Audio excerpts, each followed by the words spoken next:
Hi and welcome back to part 4A of the Style Creator series for beginners. In this video, I'll be starting to go through the fourth tab within Style Creator, Channel Edit. There's quite a lot to go through within the Channel Edit section, so I've split the different segments into separate videos to make things a little bit easier to follow. The first thing that I'll be looking at is the Quantize function, and it's probably the right time to introduce a bit of the step edit features too.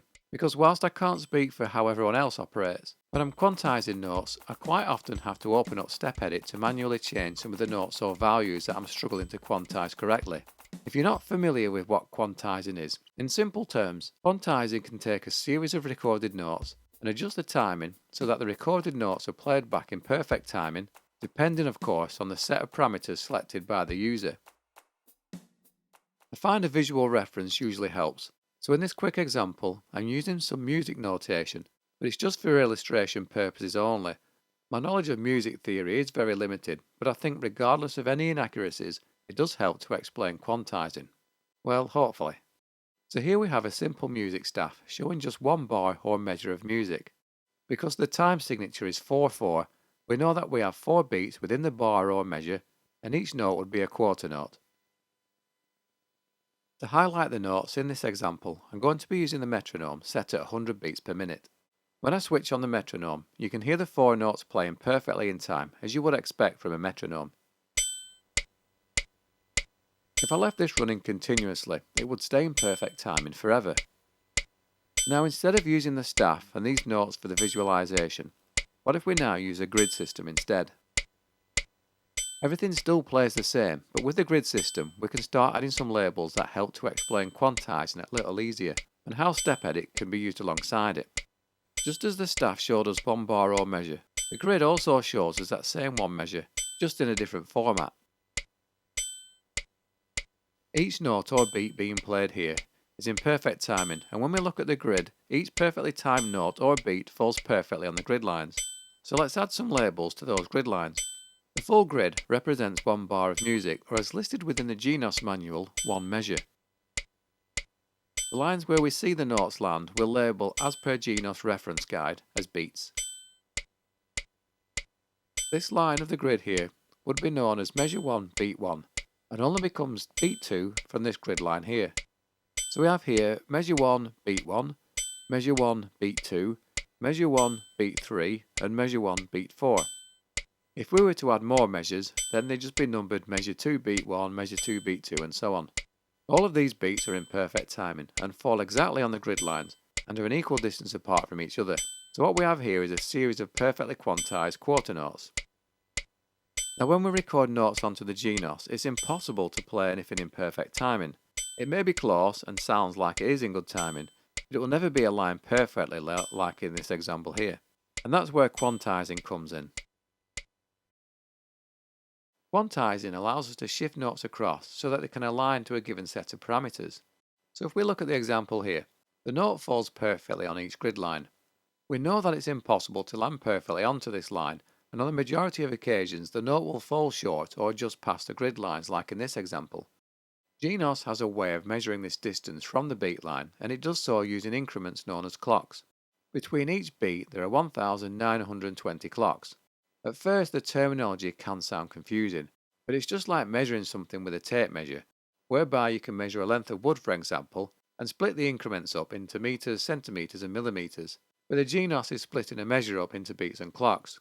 It's worth noting that if the clock starts at 0, then the last valued will be 1919, as the 1920 clock increments also include the 0 as an increment.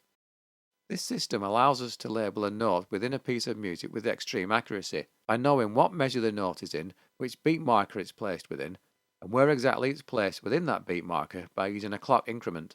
And we can show this on the diagram here by highlighting the measure of the beats and the clocks. If you were to zoom in a little bit, you'd start to see the increments of the clocks more clearly. So in theory, whenever we record the note within the Genos, it will always be labelled with a measure, a beat and a clock value. And to make more sense of this, let's now switch on the Genos and have a look. We'll be working in Style Creator again, and I previously covered a few different ways to access Style Creator. The way I'm currently accessing Style Creator is through the shortcut menu at the bottom of the screen, and it's really easy to set up if you've got a free slot. You just hit Menu 1, Assignable, and select one of the slots you want to use in the Home Shortcut section. This is definitely my preferred way of opening up Style Creator. So I'll open up Style Creator, initialize the style and create a simple drum loop.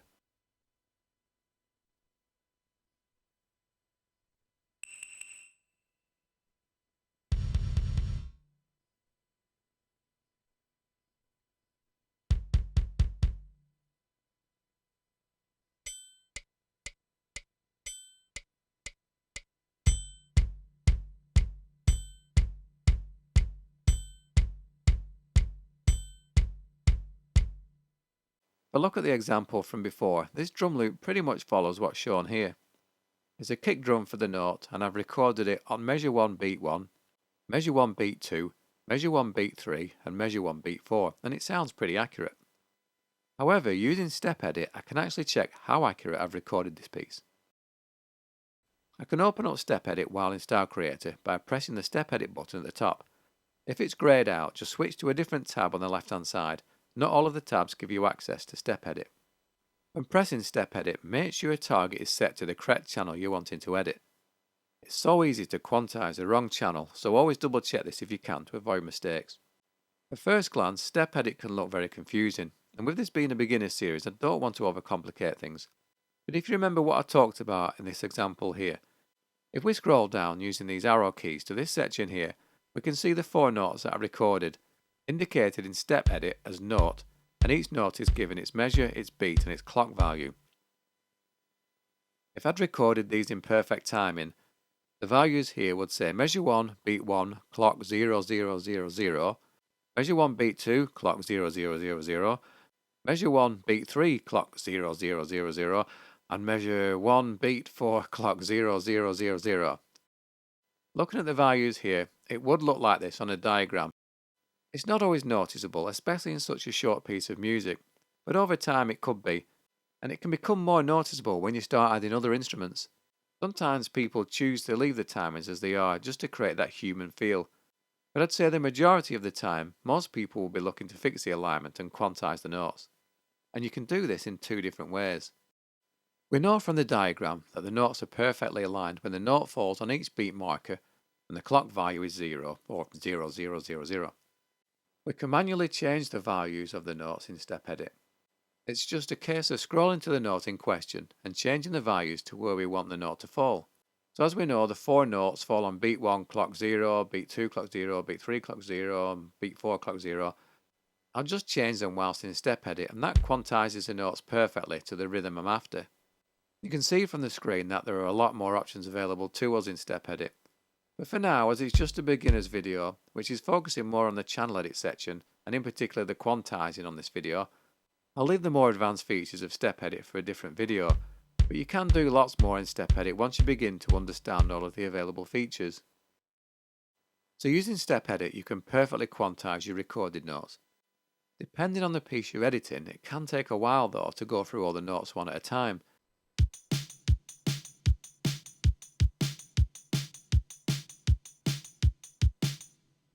But there is another way which can often be much quicker, and that's by using the Quantize feature within Channel Edit. The Quantize button can align all of the notes up for us in one quick press. However, it's not always that simple, and this is where it's worth learning a bit of music theory if you don't know your note values. See, in the diagram I put up earlier, I used quarter notes which gave us 4 equal beat spacings for our measure. But you might have a piece of music that contains 8th notes or 16th notes or smaller, or you might be wanting triplets or a combo of both. Quantizing can align our notes up perfectly, but if you're using the Quantize button, we have to tell the Genos what markers to align to. This is great in theory, but in practice you can run into a lot of issues, depending on how well you've recorded your notes, and I'll try and explain that with another diagram. So let's say you're composing a dance track and you want to record a series of 16th notes, played over one measure at 140 beats per minute. That can be really tricky to record, so to make things a bit easier, you temporarily reduce the BPM so it's easier to play the notes. You hit record, manage to record 16 notes, hit quantize, but then it sounds like this.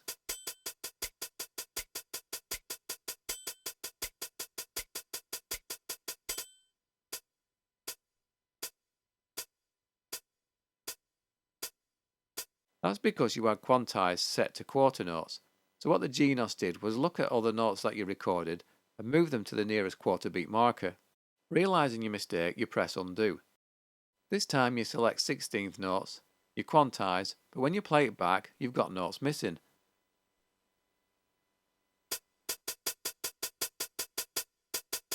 In this example here, this is what's likely to have happened. We recorded the 16th notes, but some of the notes weren't quite played close enough to the relevant marker. When we quantized, the notes got shifted to the nearest 16th marker, which means we lost some of the notes that we played. There is a couple of things you can do here. One is to re-record your notes and maybe slow the tempo down a little bit further to try and play them with more accuracy, so that when you quantize them, you'll not have the notes jump into markers that you didn't want them to. Or you can go into Step Edit and manually input the correct values.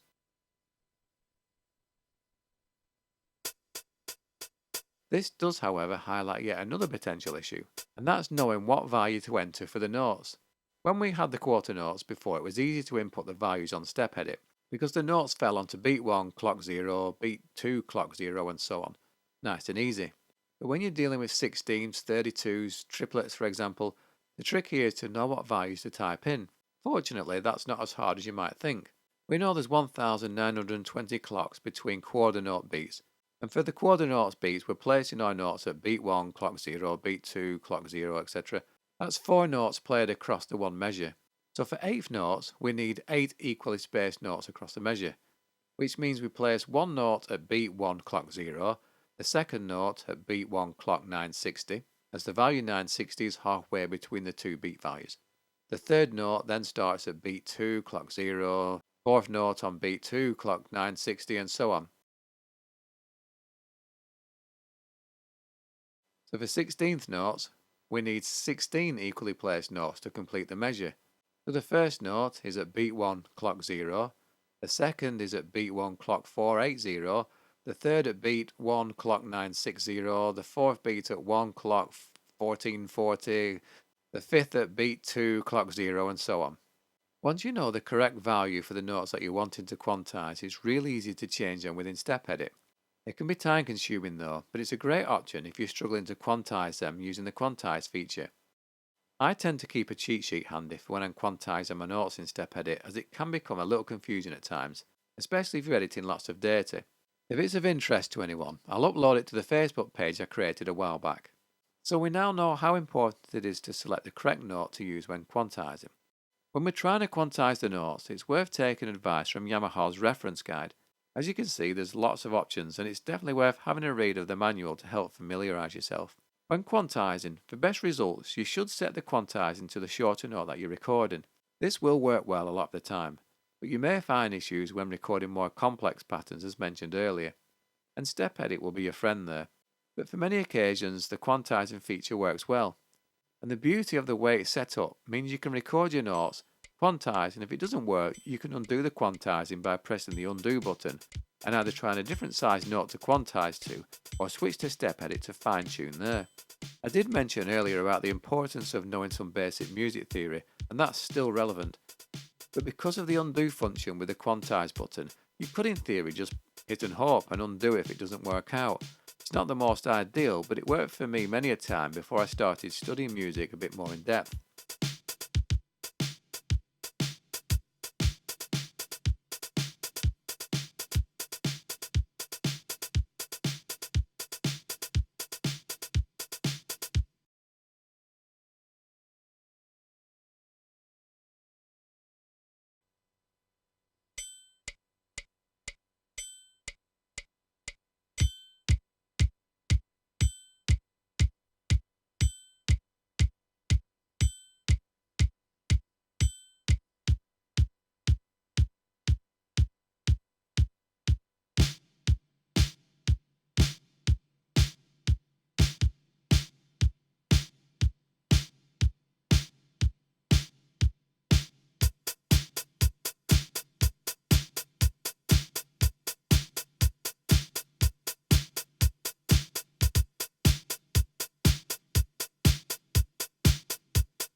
When we quantize, the notes are perfectly in timing to the specified setting. Whilst this is great the majority of the time, it does sometimes take away what they call the human feel because in reality, we don't really play that accurate, especially when performing or recording live. Yamaha understands this and gives us an additional option when we're quantizing, and that's this button, which is the strength control. If you quantize anything at 100%, it remains perfectly quantized as before. However, if you select a different percentage, then the notes are shifted across in relation to the strength value shown. For example, if you record a note and select strength 50%, then the note is shifted across 50% of the way that it would have been if 100% were selected.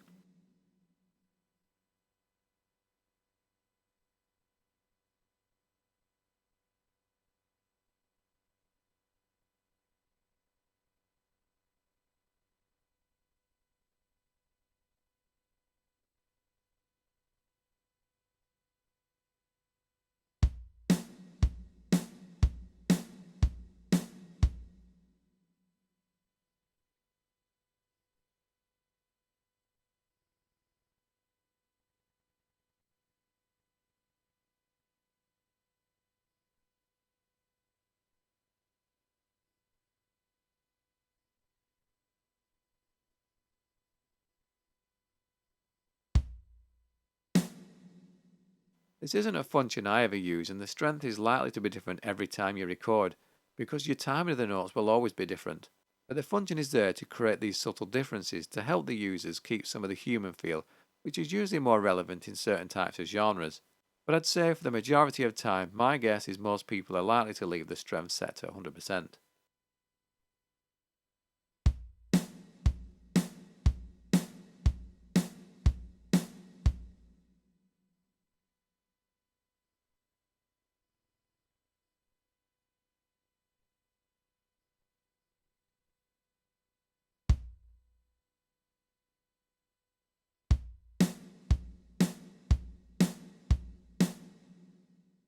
And that in a nutshell is quantizing. If it all seems a bit too much, just open up Style Creator and create a really simple beat. Take a look in Step Edit and try and work out where your note values are.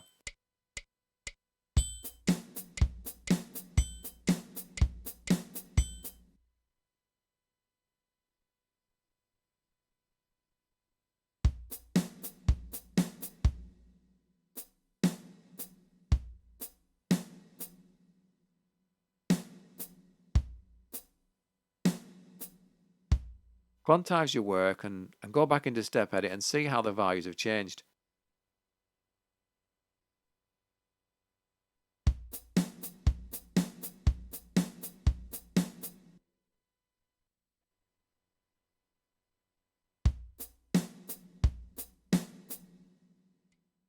Use various beats and rhythms, record some notes as perfectly as you can and record some notes that are really far out, and take advantage of the undo quantize function to get a feel of how things work. Once you get a good understanding of what happens and why, quantizing starts to become so much easier and less stressful. So good luck, and if you're new to Style Creator, just try and keep things simple to start with, and I'll hopefully see you on the next video of the series.